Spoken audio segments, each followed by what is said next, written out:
The ranch had always been my reset button, the kind of place that didn't care what your week looked like or how many problems followed you home. The gates didn't ask questions. The pastures didn't gossip. The wind didn't file complaints. Out there, the air was wide and the horizon was honest, and even the bad days felt smaller because the land didn't shrink around you. I'd bought the property years ago for that exact reasons. Base, privacy, and peace. Far enough from town to keep the noise away. Close enough to respond if my phone lit up. The nearest subdivision sat on the other side of the county road, a neat little grid of identical roofs and identical rules. The kind of place where people measured their lives in trim colors and mailbox height. It hadn't bothered me much at first because the ranch predated all of it. My fence lines were older than their street signs, and my deed was clearer than their community guidelines. But as the houses multiplied, so did the assumptions. People started acting like the ranch was part of their neighborhood scenery, like my land was a backdrop they could claim without paying for it. And over time, those assumptions gained a voice, then a committee, then letterhead. That's how the HOA found its confidence, not by owning anything on my side of the road, but by behaving like it did. This particular weekend started as something simple, a gathering, nothing wild, nothing illegal, nothing worth anyone's emergency services. Just a ranch party in the way people used to mean it. Food, music, families, a bonfire set well away from the dry grass, and enough room for everyone to spread out without bothering anybody. I'd been working long shifts, and the department had been carrying more than its share of ugly calls. I wasn't trying to throw a headline, just trying to give my people and their families a place to breathe. We'd done it before. Cookouts, charity rides, small celebrations, always responsibly, always with the same unspoken rule that we looked after each other even when we were off the clock. The ranch made it easy. The driveway was long, the parking area was gravel, the house sat back from the road, and the closest neighbor on my side was half a mile away. I made sure everything was clean and safe because that was how I lived, not because anyone demanded it. The burn pit was screened, the fire extinguisher was visible, the first aid kit was stocked. The sound system wasn't pointed toward the road. Even the portable lights were positioned so they didn't spill into anyone's windows. It wasn't just courtesy, it was a habit. When your job is chaos, you learn to build order wherever you can. By late afternoon, trucks started turning onto the ranch road in a steady, respectful stream. Tailgates dropped, coolers came out.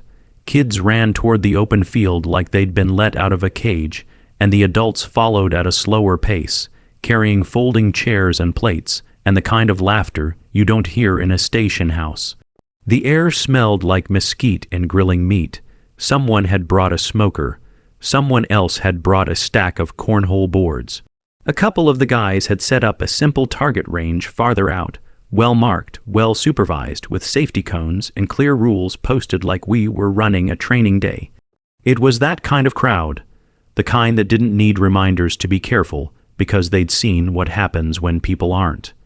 As the sun lowered, the ranch took on that golden, dusty glow that makes everything look like it belongs in a postcard. The music stayed at a steady, friendly volume audible near the house, fading into nothing by the time you reached the fence line. The bonfire waited unlit, a promise for later. And for a while, everything was exactly what it was supposed to be. A break from stress, a little community that didn't come with paperwork. Then the HOA showed up without actually showing up. It started with headlights pausing at the far end of the drive, where the county road met my entrance. A vehicle sat there longer than it needed to, not turning in, not turning away, just angled like a question mark. I noticed it because I'm trained to notice. I noticed the way it stayed far enough back to pretend it was casual, but close enough to count cars. I noticed the phone screen glow from the driver's seat. I noticed the subtle shift when another set of headlights arrived behind it, as if someone was meeting up to take notes. The ranch had cameras at the gate, nothing fancy, just enough to keep track of deliveries, trespassers, and the occasional lost person. Later, I'd review the footage and see exactly what I suspected. The same HOA SUV I'd seen patrolling their subdivision streets, the same style of concerned citizen posture, The same slow-roll surveillance, like they were gathering evidence for a case they'd already decided to win. At the time, I didn't confront it. I didn't want to inject tension into a night that was meant to be light. I figured they'd get bored and leave. People like that usually do when they don't get an immediate reaction. But they didn't leave, they watched. And while they watched, they built their story. In their story, my ranch party wasn't a private gathering on private property. It was a threat. It was noise spilling into their controlled world. It was outsiders parking too close to their community. It was a violation of their invisible boundaries, the ones they'd drawn in their minds and then tried to enforce with official-sounding language. It didn't matter that the ranch wasn't under their jurisdiction. It didn't matter that the county road separated us like a hard line. It didn't matter that I had every right to host friends on my own land. In their view, the HOA didn't need permission. It needed compliance.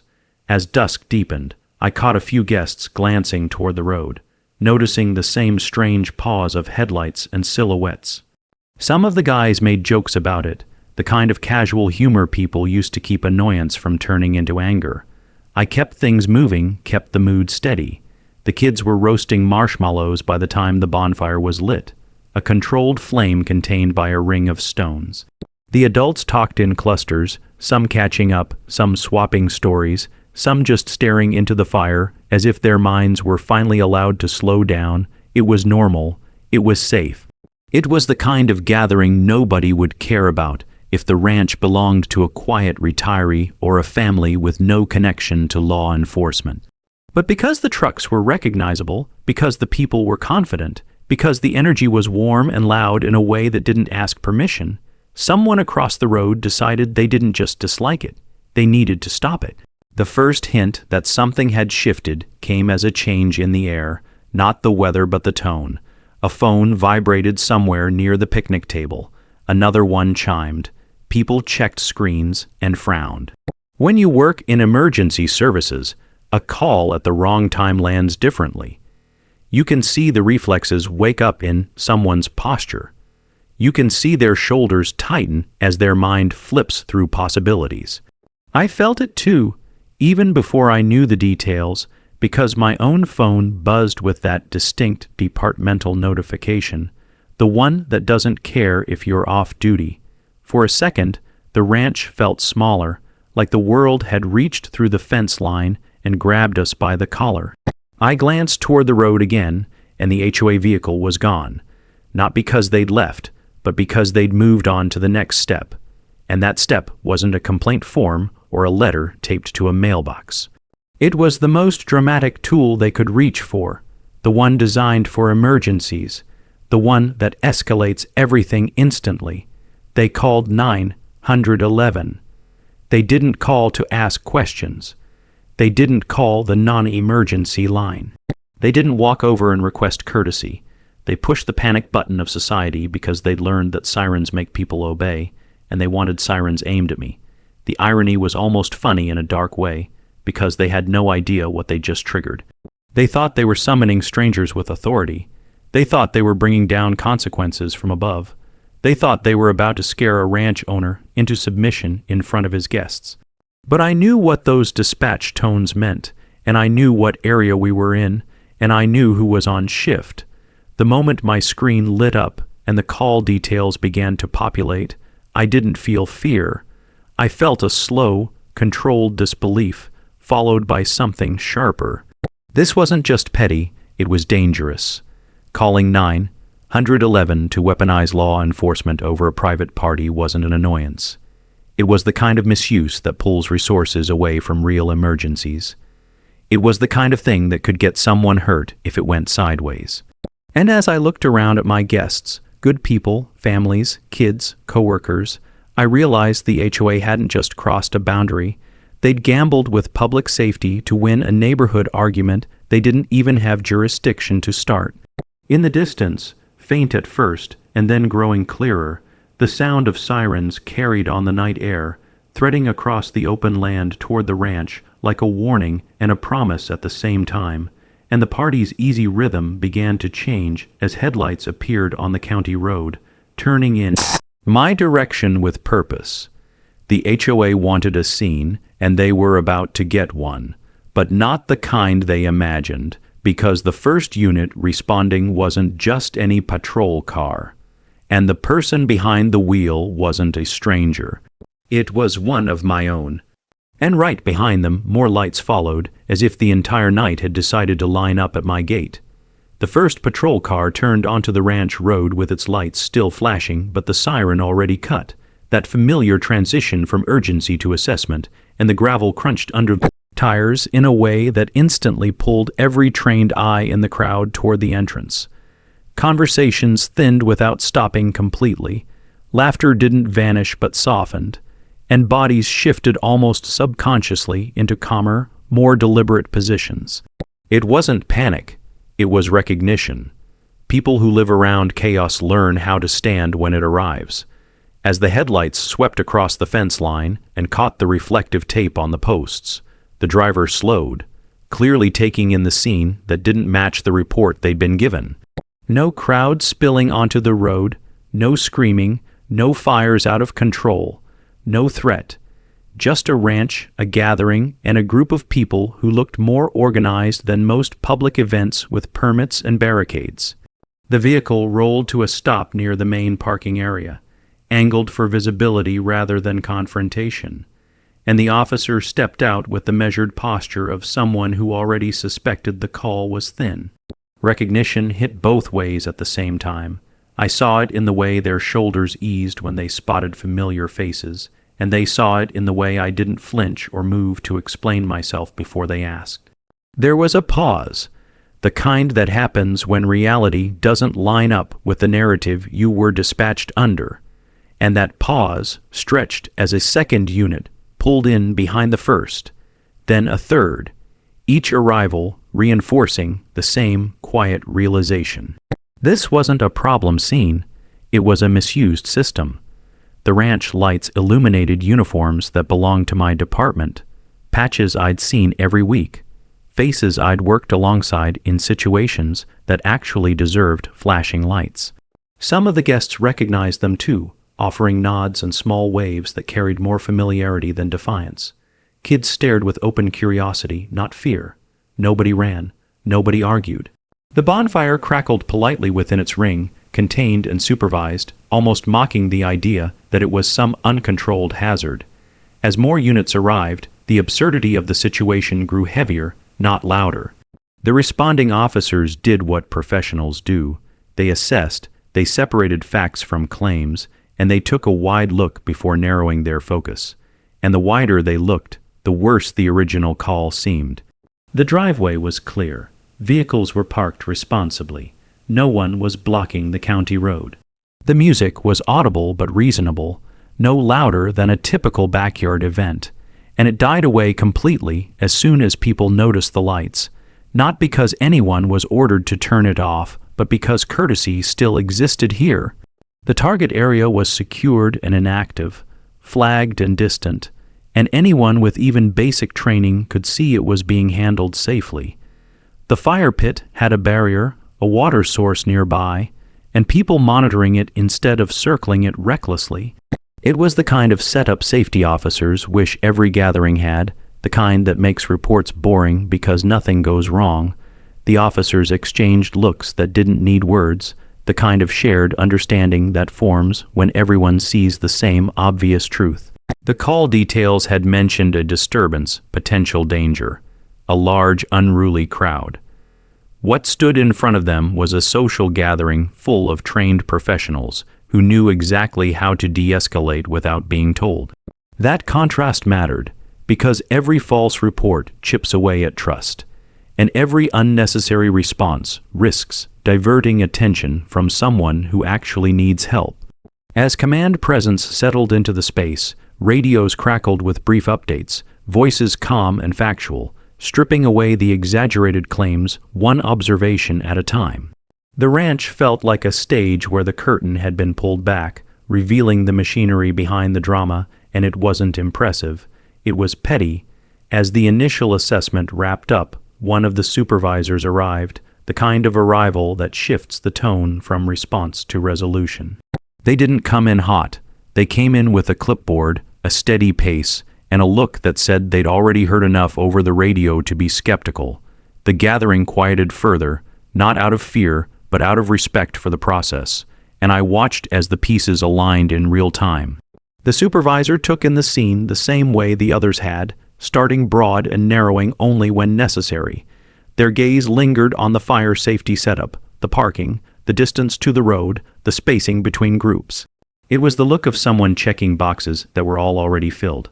The call origin came up next, not spoken aloud to the crowd, but present in the air like an accusation that hadn't found its target.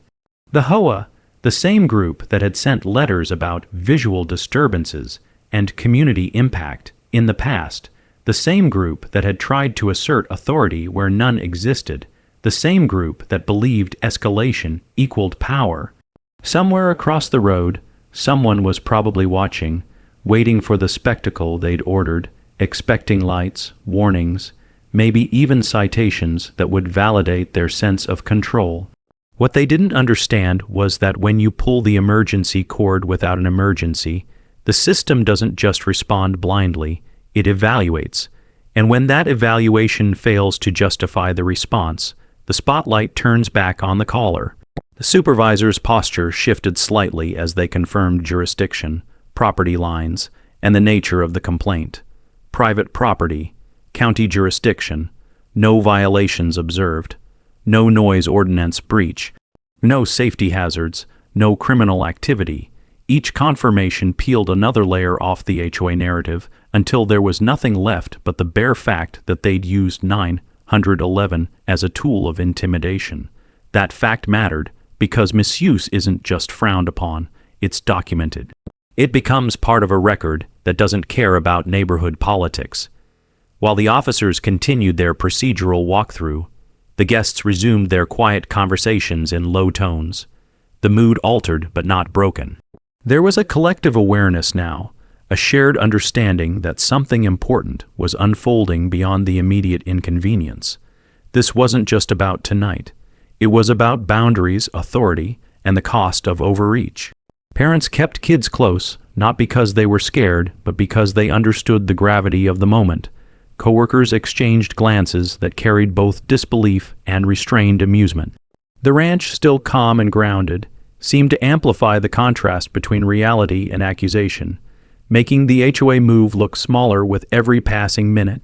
Eventually, the officers began to disengage in the same calm, professional manner they'd arrived, units preparing to clear once documentation was complete. No one was told to leave, no warnings were issued, no citations were written. The supervisor made it clear through action alone that the call had no standing, and that was when the weight of the situation fully settled in, not as relief but as a slow, burning resolve. Because while the immediate threat of disruption had passed, the implications had not.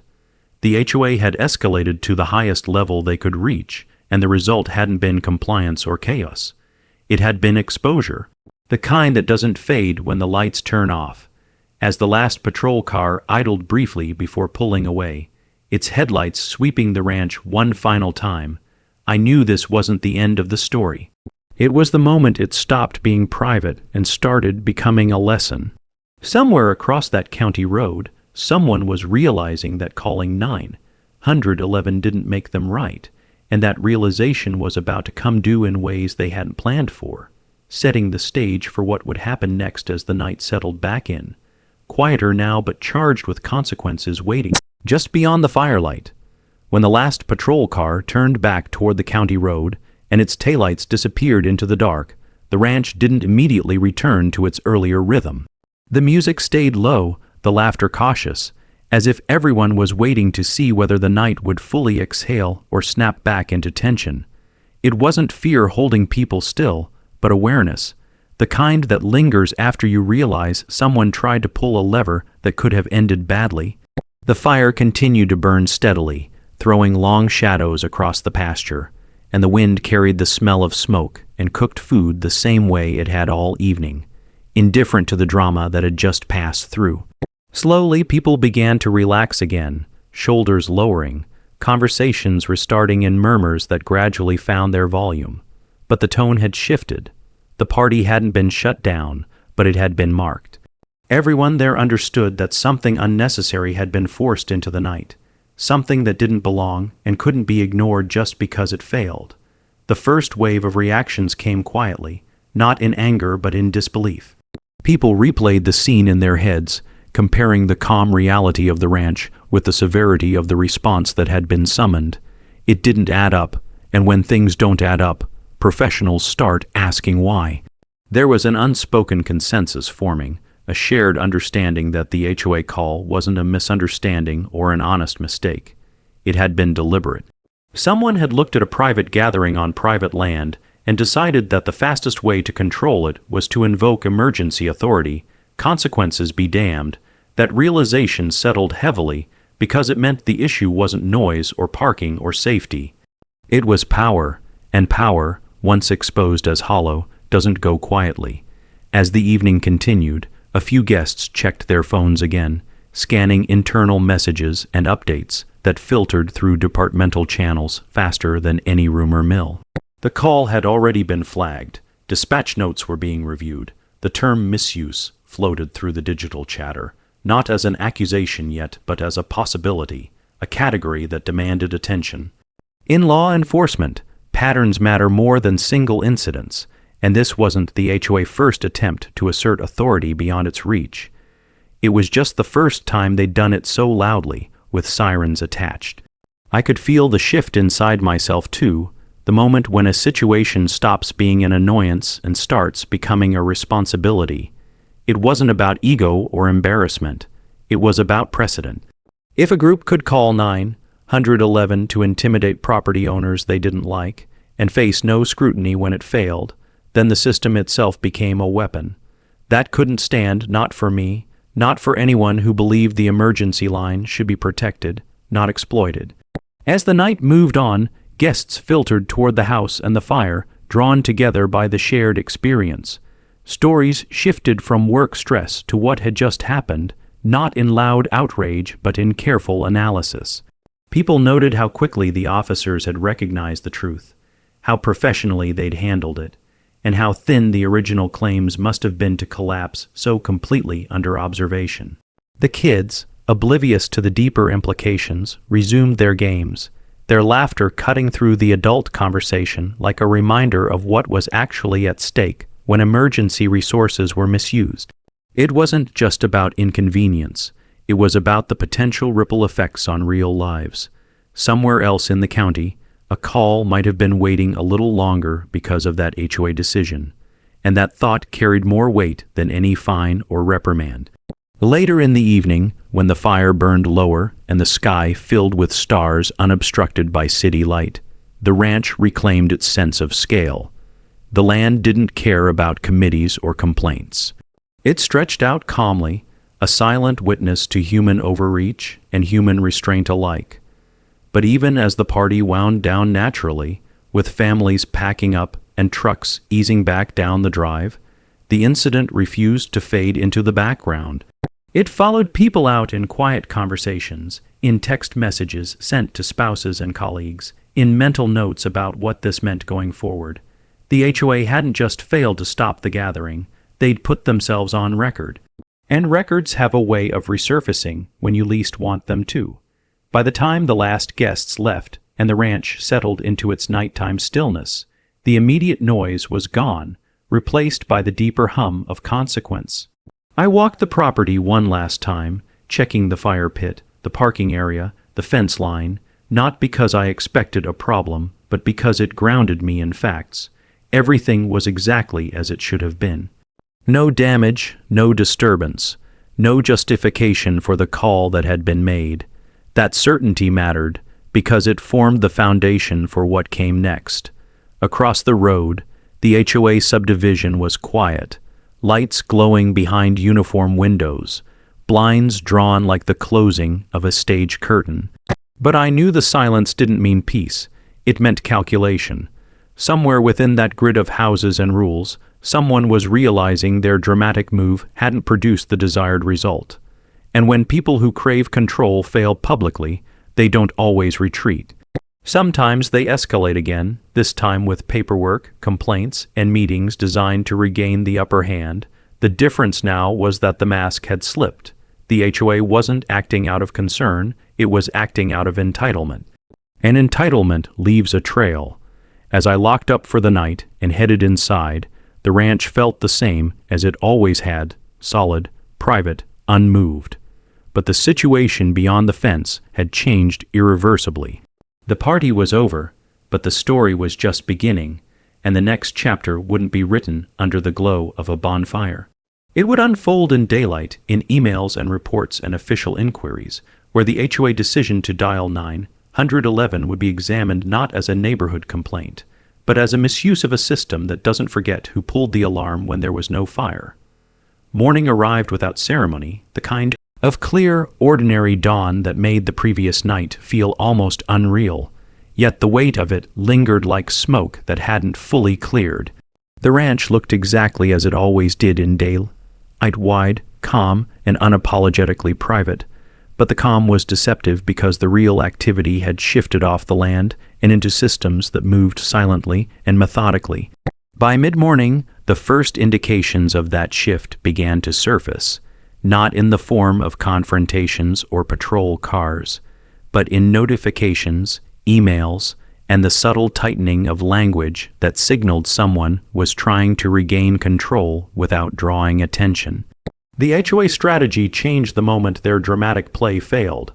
When sirens didn't produce obedience, they pivoted to bureaucracy, the slow, grinding mechanism they understood better than anything else. Notices began circulating within their own community, carefully worded updates that framed the previous night as a serious concern and an ongoing issue. Language designed to reassure residents that leadership was still in charge, still protecting them from imagined threats just beyond the county road. What those notices didn't mention was the response itself, or the fact that the emergency call had collapsed under basic scrutiny. Silence became their shield, omission their favorite tool. At the same time, inquiries started moving in quieter channels. Dispatch logs were reviewed, call recordings were flagged. Supervisors asked questions that didn't accuse but didn't excuse either. The incident had crossed a threshold where it couldn't simply be forgotten, because once an emergency line is misused, it triggers a kind of institutional memory that doesn't care about neighborhood politics. It remembers patterns, dates, and intent. That memory was beginning to take shape, assembling itself from timestamps and observations, each one a brick in a wall the HOA hadn't realized it was building around itself. As the day progressed, the contrast between perception and reality widened. On the ranch side of the road, life continued normally. Work trucks came and went. Maintenance tasks were handled. The property remained orderly and quiet, offering no evidence to support the narrative the HOA had attempted to create. Across the road, however, the subdivision buzzed with a low-grade anxiety, the kind that spreads when people sense something didn't go according to plan. Residents speculated in small groups, piecing together partial stories filtered through official, sounding updates that avoided specifics. Some questioned why emergency services had been involved at all. Others wondered aloud whether the HOA had overreacted. A few, more cautious than the rest, began to worry about what happens when authority overreaches and gets noticed by authorities who don't answer to homeowners associations. That internal doubt was dangerous for an organization built on the appearance of unanimity, because once people start questioning the judgment behind decisions, the illusion of control weakens. Meanwhile, external attention quietly sharpened. County officials became aware of the incident through routine reporting, not because anyone complained, but because misuse of emergency services is logged regardless of outcome. It wasn't a scandal yet, but it was a data point, and data points accumulate. The HOA previous complaints about the ranch, which had been dismissed or redirected over the years, now looked different in context. What had once seemed like isolated grievances began to resemble a pattern of attempted authority expansion, each step bolder than the last. That pattern mattered because systems designed to manage risk don't react to single events. They respond to trajectories, and the HOA trajectory had just spiked. Throughout the afternoon, subtle pressure began to surface in unexpected ways. Emails arrived requesting clarification about property boundaries, noise ordinances, and event classifications. Questions that had already been answered in the past, but were now being revisited with renewed urgency. The tone was polite, almost deferential, but beneath it lay an unmistakable attempt to reopen doors that had been firmly closed by law and geography. The ranch, however, didn't exist in a gray area. Its status was clear, its permits irrelevant to private gatherings, its compliance with county regulations already established. Re-asking the same questions didn't change the answers. It only documented the persistence of the inquiry. Each message, each request, each carefully phrased concern added another layer to the paper trail that would later tell a very specific story about who refused to accept boundaries. As evening approached, the HOA internal strain became more visible. Board members disagreed on how to proceed, some pushing for further action, others urging restraint after realizing how close they'd come to formal consequences. The call to 911, intended as a show of force, had instead exposed a vulnerability. It demonstrated that the HOA authority ended exactly where the law said it did, no matter how loudly they objected. That realization created fractures, because organizations built on control struggle when their limits are enforced externally. Across the road, residents sensed the shift even if they didn't fully understand it. The confident certainty that had once defined the HOA posture began to wobble, replaced by defensiveness and over-explanation. By nightfall, the ranch was quiet again, but the quiet felt different from the night before. It wasn't charged with anticipation or camaraderie. It was reflective, weighted with the knowledge that escalation rarely ends cleanly.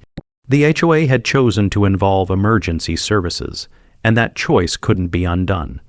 It lived now in records, in reviews, in the minds of professionals trained to notice when systems are misused. What had started as an attempt to shut down a party had evolved into something far larger, a question about responsibility, authority, and accountability. The next moves wouldn't involve sirens or gatherings. They would unfold in meetings, in official correspondence, and eventually in consequences that arrived not with flashing lights, but with signatures and decisions that carried far more permanence. The days following the incident settled into a tense rhythm that felt deceptively calm on the surface, like a lake after a stone sinks out of sight, smooth again but disturbed underneath. Nothing dramatic happened all at once, yet the pressure kept building in small, unmistakable ways. The HOA communications grew more frequent and more carefully worded, each message attempting to sound reasonable while subtly reframing the narrative.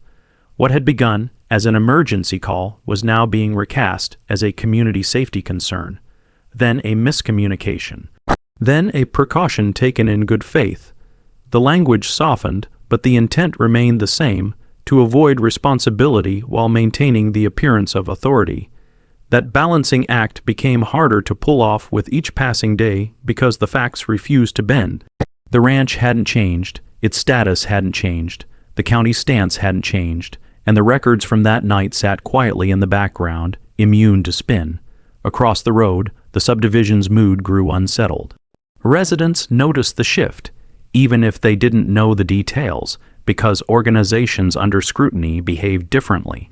Rules were suddenly emphasized more aggressively inside the HOA-owned boundaries, fines enforced with unusual speed, reminders sent out for minor violations that had once been overlooked. It was a classic move. When authority is challenged externally, it tightens inward, trying to prove relevance by exerting control where it still can. That behavior didn't reassure people, it irritated them. Some residents began connecting dots, asking why leadership was so reactive lately, why meetings were suddenly closed or shortened, why explanations came wrapped in vague assurances instead of clarity. Trust, once cracked, doesn't shatter loudly. It erodes quietly, grain by grain. On my side of the fence, I focused on consistency. The ranch stayed orderly, quiet, and unquestionably compliant with every applicable regulation. No late, night noise, no unnecessary activity, nothing that could even be misinterpreted as provocation.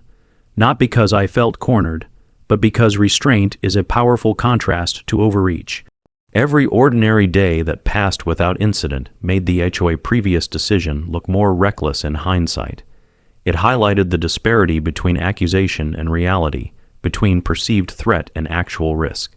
That contrast mattered because accountability systems don't just review what happened. They consider what continued to happen afterward. The absence of further issues reinforced the conclusion that the original call had never been justified. Behind the scenes, the administrative process moved at its own deliberate pace.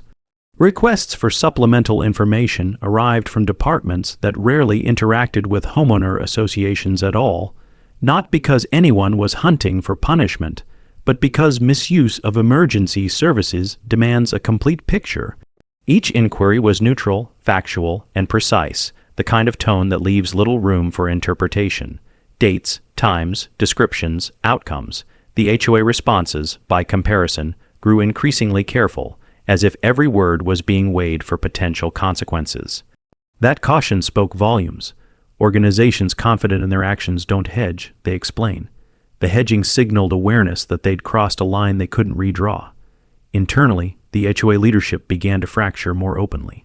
Some members pushed for a public statement acknowledging the overreaction, hoping to minimize fallout by appearing transparent. Others resisted, fearing that any admission would open the door to liability or undermine their standing. That disagreement stalled decision-making, creating a vacuum where rumors thrived. Residents speculated, emails leaked, frustration mounted. The very structure designed to project order now amplified uncertainty, because no one seemed able to agree on how to proceed.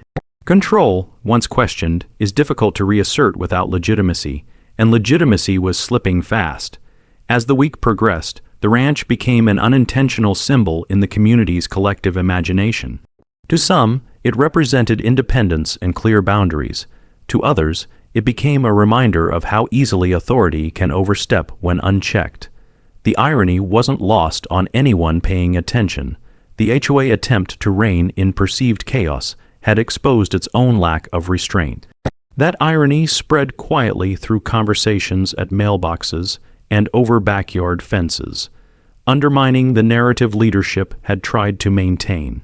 Even those who initially supported the emergency call began to wonder whether the response had been proportionate, or whether fear and control had been mistaken for responsibility.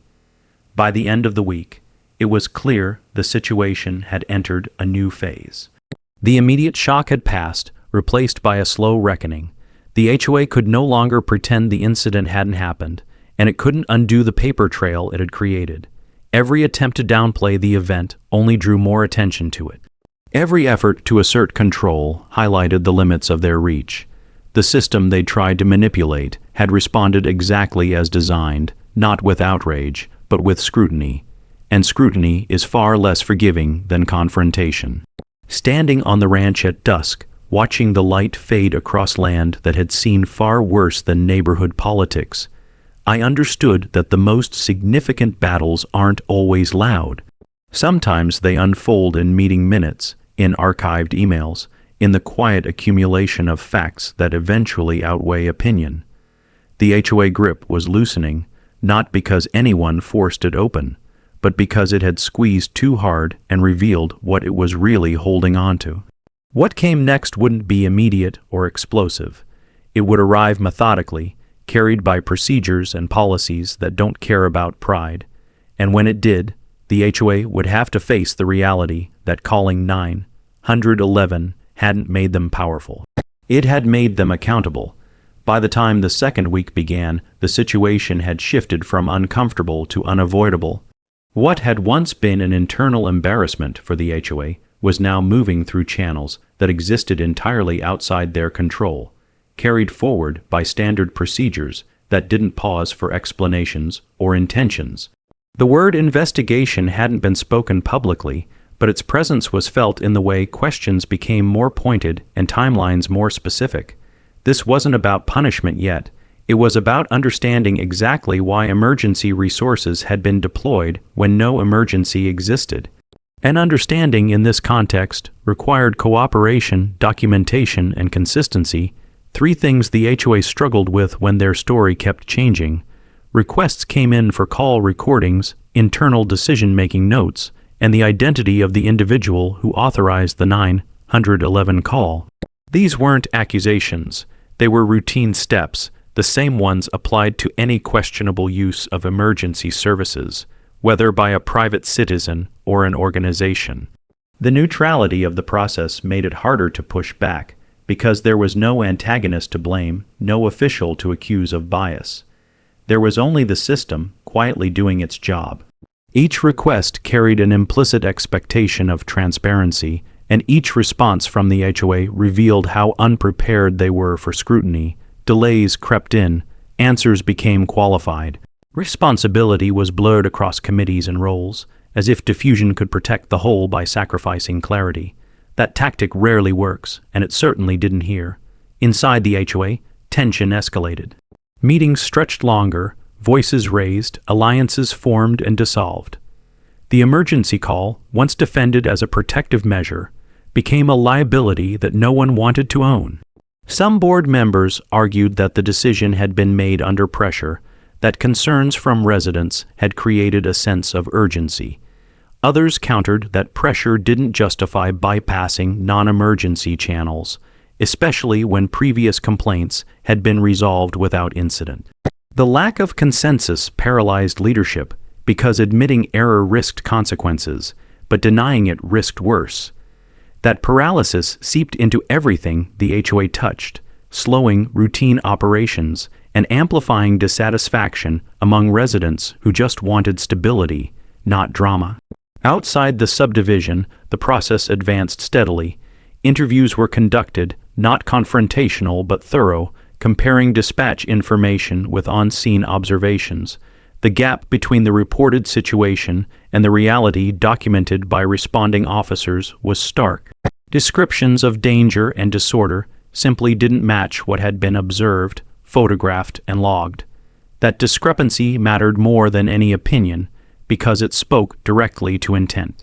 Emergency systems are built on trust that callers will provide accurate information to the best of their ability. When that trust is breached, even without malicious intent, it triggers safeguards designed to prevent recurrence. Those safeguards were now in motion.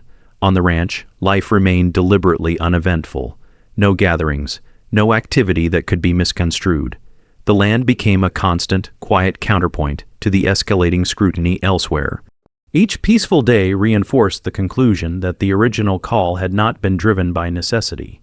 That contrast was impossible to ignore, and it followed the investigation like a shadow, reminding everyone involved that nothing had changed except the perception of authority. The HOA attempt to control a moment had instead placed them under a microscope. Residents began to feel the impact more directly. Notices appeared explaining procedural delays, citing ongoing reviews as the reason for postponed decisions. Dues discussions stalled. Projects were put on hold. The organization's usual confidence gave way to defensiveness, and with it came frustration from homeowners who hadn't signed up to be collateral damage in a power struggle. Questions that had once been whispered became openly asked. Who approved the call? Why was it done? And what would the consequences be if it was deemed inappropriate? Those questions didn't come from outsiders. They came from within, and that made them far more dangerous to ignore. As days turned into another week, the investigation reached a point where conclusions began to form, even if they hadn't been formally stated. Patterns emerged. The HOA previous complaints, though minor on their own, now painted a picture of escalating attempts to exert influence beyond their jurisdiction. The emergency call fit neatly at the peak of that pattern, not as an isolated lapse, but as a culmination. That context shifted the narrative from mistake to behavior, and behavior is much harder to excuse. Accountability systems are designed to address exactly that kind of trajectory, because it signals risk beyond a single event. Standing at the fence line one evening, looking across at the quiet subdivision, I was struck by how ordinary everything appeared despite the tension underneath. Lawns were trimmed, porch lights glowed. Cars sat in driveways like nothing was wrong. Yet beneath that normalcy, An organization was grappling with the consequences of its own overconfidence. The emergency call that was supposed to assert control had instead invited oversight. And oversight, once invited, doesn't leave until it's satisfied. The HOA hadn't just disrupted a party, it had triggered a process that would force it to confront its limits, its judgment, and its responsibility to the very people it claimed to protect. The next phase wouldn't be about whether the call was justified. That answer was already forming. It would be about what happened when authority was misused, and how systems respond when someone tries to bend them for personal or organizational ends. By the time the investigation reached its third week, the HOA carefully maintained image had begun to fracture in ways that couldn't be smoothed over with polite language or procedural jargon. The pressure that had been building behind closed doors started leaking into the open, not through official announcements, but through behavior. Board members appeared distracted, communications became inconsistent, and the once confident tone of authority shifted into something defensive and brittle. Residents noticed. They always do when leadership stops projecting certainty and starts reacting instead. The emergency call that leadership had tried so hard to reframe now sat at the center of every unspoken concern, a silent reference point that colored every decision and delay. Meetings, once predictable and tightly controlled, grew tense. Attendance increased, not out of enthusiasm but out of concern, as homeowners sought answers that never quite came. The agenda items were familiar, but the atmosphere wasn't. There was an edge to the room, a sense that people were listening not just for what was said, but for what was avoided. The call to 911, though rarely mentioned directly, hovered over everything like an unresolved chord. Each attempt to move on without addressing it only amplified the discomfort. Transparency, long touted as a value, now seemed selective, and that selectivity eroded trust faster than any single mistake could have. Behind the scenes, the investigation continued its methodical work. Findings were being consolidated, cross-referenced, and reviewed by individuals far removed from neighborhood politics. These were people who evaluated risk for a living, who understood how quickly misuse of emergency systems could escalate if left unchecked. Their focus wasn't on personalities or reputations, but on behavior and consequence, and the behavior, when laid out chronologically, told a story the HOA couldn't easily dispute. It showed a progression from minor complaints to formal letters, from letters to increased surveillance, and finally from surveillance to an emergency call unsupported by facts. That progression mattered because it stripped away the argument of a one-time lapse. It suggested intent shaped by habit. As awareness of that reality seeped back into the community, reactions diversified. Some residents felt vindicated, believing their long-held doubts about the HOA overreach were finally justified.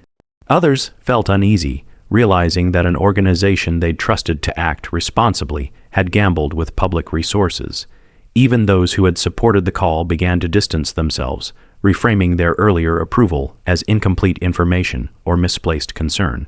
Support, once vocal, became conditional, then quiet. Silence spread where certainty had once lived, and that silence spoke volumes. The HOA leadership responded by doubling down on procedure. More rules were cited. More documentation was demanded from residents for minor matters. It was an attempt to reassert relevance, to remind everyone that authority still existed somewhere within the boundaries of the subdivision. But the tactic backfired. Instead of restoring confidence, it highlighted the contrast between what the HOA could control and what it couldn't. Residents complied outwardly, but compliance without trust is hollow, and hollow authority is fragile. Each enforced rule felt less like governance and more like compensation for a loss of legitimacy. Across the road, the ranch remained unchanged, an unintentional mirror reflecting the consequences of overreach. No noise, no activity that could be construed as defiance, just quiet land and clear boundaries. The absence of drama there made the turmoil within the HOA stand out even more starkly. It became increasingly difficult for leadership to argue that the ranch was a problem when there was nothing to point to, nothing to cite, nothing to fix. The problem, it became clear, wasn't external.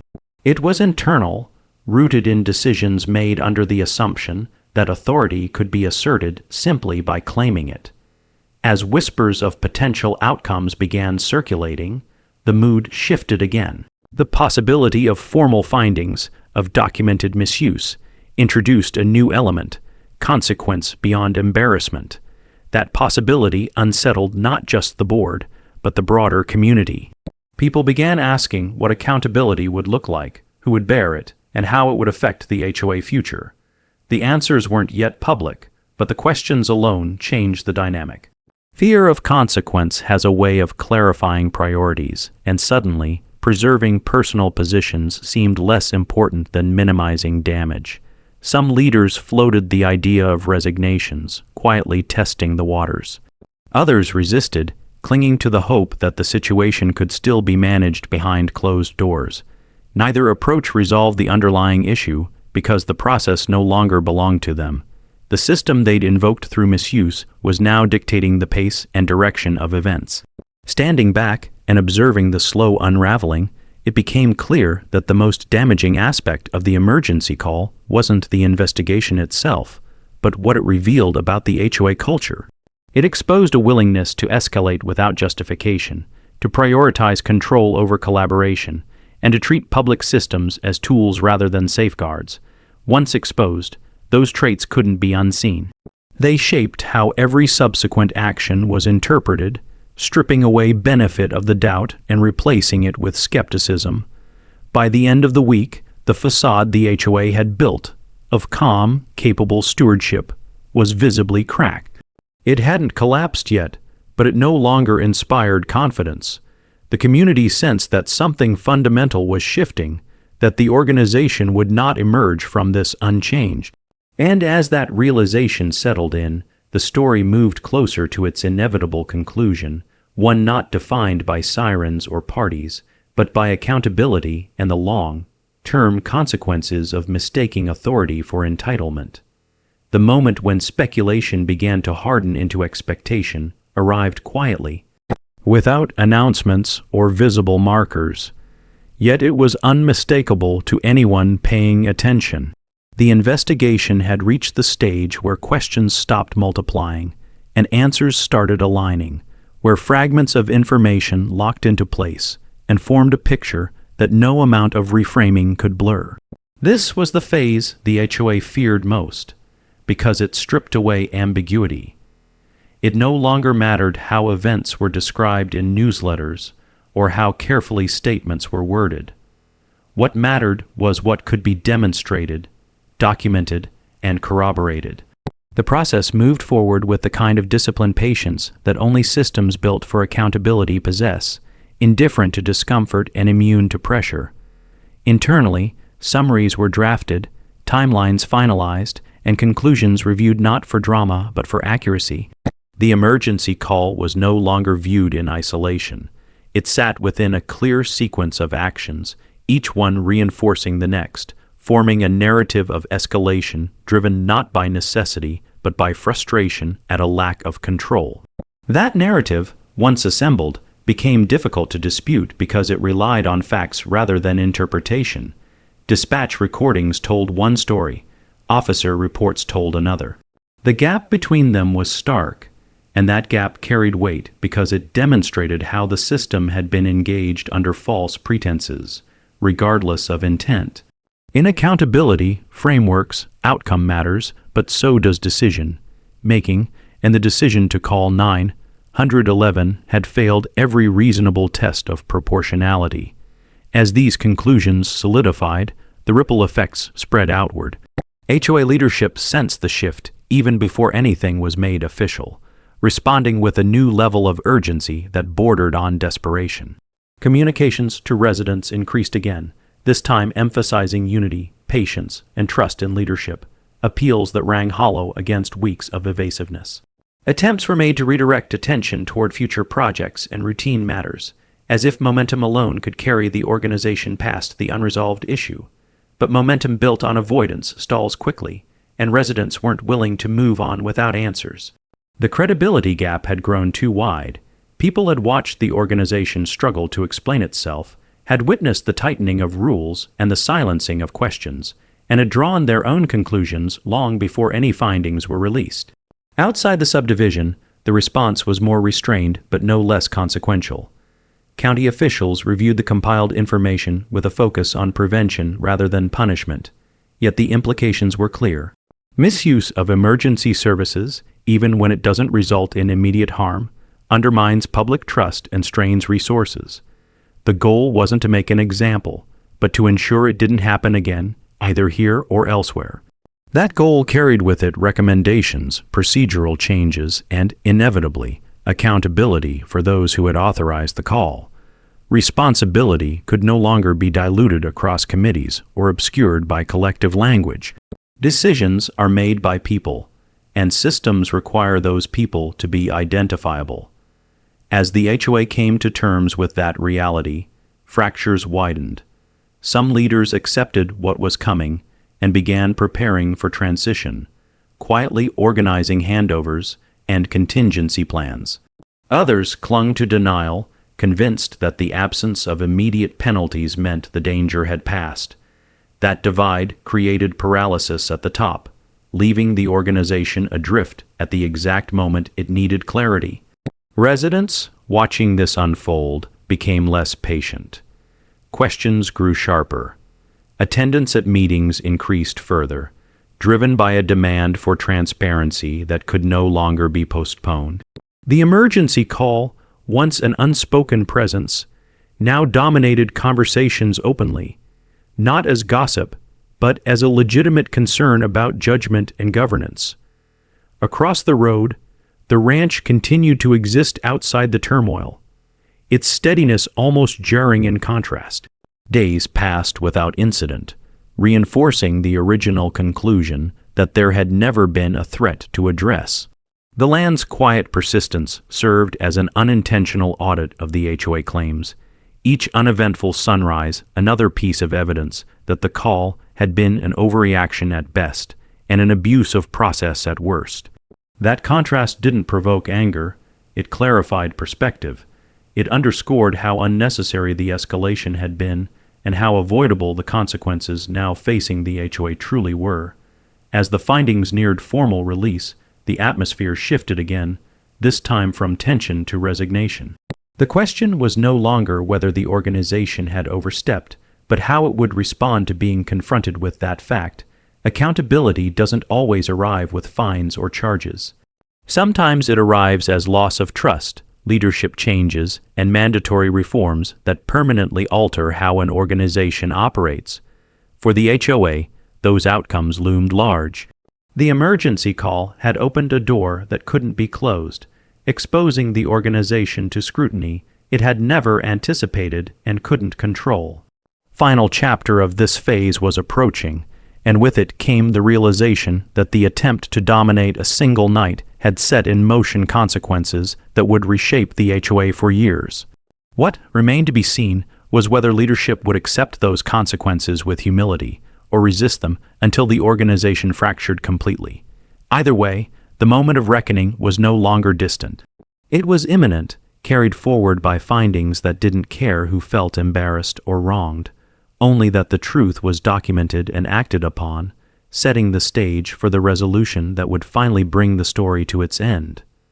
When the findings were formally acknowledged, the shift was immediate and irreversible, like the moment a structure fails not with a dramatic collapse, but with a quiet settling that tells you it will never stand the same way again. The HOA could no longer rely on ambiguity or delay because the process had reached the point where outcomes mattered more than explanations. Internal reviews gave way to formal recommendations, and those recommendations carried expectations that were not optional. The misuse of emergency services had been documented clearly enough that it demanded response, not as punishment for embarrassment, but as correction for behavior that posed systemic risk. The language used in the conclusions was measured and professional, avoiding inflammatory terms, yet its restraint made it more devastating.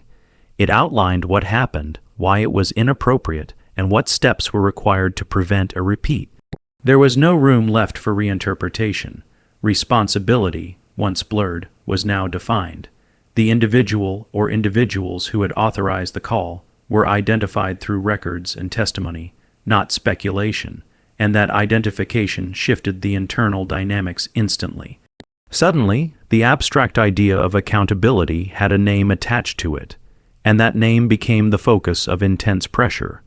Within days, resignations were discussed openly, no longer as hypotheticals, but as damage control. Some leaders stepped down quietly, framing their departure as a personal decision, while others resisted, arguing that consequences were being exaggerated. That resistance only deepened the rift, because the community had reached its limit. Homeowners who had tolerated evasiveness now demanded closure, not out of anger but exhaustion. The organization's credibility had been spent, and without credibility, authority is meaningless. Meetings grew crowded and charged, not with shouting, but with pointed silence and direct questions that no longer accepted circular answers. The emergency call was no longer treated as a mistake. It was treated as a breach of trust. Externally, the response was equally decisive. Training requirements were mandated. Clear guidance was issued about appropriate use of emergency services. The HOA was instructed to revise its procedures for handling complaints, emphasizing non-emergency channels and explicit checks before escalation. These measures weren't framed as punishment, but as safeguards, yet their impact was unmistakable. They formalized the fact that the organization could not be trusted to self-regulate without oversight. That realization stung far more than any fine could have. For residents, the consequences were both unsettling and clarifying. The illusion that the HOA operated with unquestionable judgment was gone, replaced by a more sober understanding of its limitations. Some felt betrayed. Others felt relieved that the overreach they'd sensed for years had finally been acknowledged. Conversations shifted from speculation to planning, from frustration to rebuilding. People began discussing what kind of leadership they wanted moving forward, what boundaries needed reinforcement, and how transparency could be restored. The emergency call had forced the community to confront questions it had long avoided, and while the process was uncomfortable, it was also necessary. On the ranch side of the road, the outcome felt less dramatic, but no less significant. There was no celebration, no sense of victory, only a quiet confirmation that boundaries still mattered, and that restraint had been the right response all along. The land remained unchanged, indifferent to the organizational upheaval across the road, yet its role in the story was undeniable. It had become the fixed point against which overreach was measured, the constant that revealed how far perception had drifted from reality. Each peaceful day that followed reinforced the lesson that escalation without cause creates more problems than it solves. As leadership transitions began within the HOA, the community entered a fragile period of recalibration.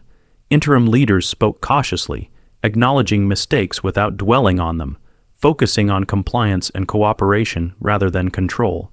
Trust didn't return immediately, it rarely does, but the tone changed. The aggressive certainty that had once driven decisions gave way to humility, born not from choice but necessity. The emergency call, which had been intended to assert dominance, now stood as a cautionary tale referenced quietly but frequently, a reminder of what happens when authority confuses itself with entitlement. The broader impact extended beyond the subdivision. Word traveled, not as gossip, but as example. Other associations took note, revisiting their own policies, recognizing how easily a single decision could escalate into public scrutiny. The system had worked as designed, not by punishing loudly, but by correcting firmly and documenting thoroughly. That documentation would remain, shaping future responses long after the immediate drama faded. By the time the dust began to settle, it was clear that the HOA would continue to exist, but it would not be the same organization it had been before the call. It had lost the illusion of unchecked power and gained something far more sobering: accountability. The next chapter wouldn't be about investigations or findings. It would be about what remained after the consequences were absorbed, how the community moved forward, and whether the lessons learned under pressure would endure once the spotlight dimmed and normalcy returned. Time did what it always does after conflict. It softened the edges without erasing the shape of what happened. Weeks passed, then months, and the emergency call that once dominated conversations slowly receded into memory, not forgotten, but settled into a place where its meaning could be understood without heat. The HOA, now operating under new leadership and revised procedures, moved cautiously, aware that every decision would be viewed through the lens of its past mistake. Authority was exercised sparingly, explanations offered more freely, and the reflex to escalate was replaced with a reluctance born from earned awareness. It wasn't a perfect transformation, but it was a real one, shaped by consequence rather than intention. Residents adjusted too, recalibrating their expectations and redefining their relationship with an organization they now understood more clearly. The blind trust that once existed didn't return, but something healthier took its place: engagement. People paid closer attention, asked better questions, and recognized that oversight wasn't antagonism, but participation. The emergency call became an unspoken reference point, a reminder that power requires boundaries and that systems function best when they're respected, not exploited. Across the road, the ranch returned fully to its role as a place of quiet and reset. Gatherings happened again in time, smaller and simpler, marked by the same care and respect that had always defined them. There were no more watchers at the gate, no vehicles idling on the county road, no sense of being observed by people looking for a reason to intervene. The land remained unchanged, yet its presence carried new significance. It stood as proof that restraint and patience can outlast aggression, that clear boundaries don't need constant defense to remain firm. The story of that night spread gradually, not as a sensational tale, but as a lesson shared in quieter moments, often stripped of drama and told as an example of what happens when systems are misused and then corrected. Within professional circles, it reinforced a simple truth. Emergency resources are not tools for convenience or control. They exist for moments when nothing else will do, and every misuse carries consequences that ripple far beyond the immediate target. That truth didn't need to be shouted to be effective. It was absorbed through experience, through documentation, and through the visible changes that followed. Looking back, the most striking aspect of the entire ordeal wasn't the sirens or the investigation, but the way it exposed character under pressure. The HOA response revealed the dangers of entitlement dressed as responsibility. The system's response demonstrated the quiet strength of accountability, and the community's response showed how trust, once shaken, can be rebuilt only through transparency and restraint. None of it happened quickly, and none of it was comfortable, but all of it was necessary. In the end, there was no dramatic finale, no public reckoning played out for spectacle. The resolution came instead through policy changes, leadership shifts, and a collective understanding that some lines, once crossed, can't be uncrossed without cost. The HOA learned that dialing 911 didn't grant authority. It surrendered it to a system that answers only to facts, and that lesson, unlike the noise of sirens, didn't fade into the night. It stayed, quietly shaping behavior long after the lights went out, and the ranch returned to silence, leaving behind a story defined not by confrontation, but by the enduring power of accountability.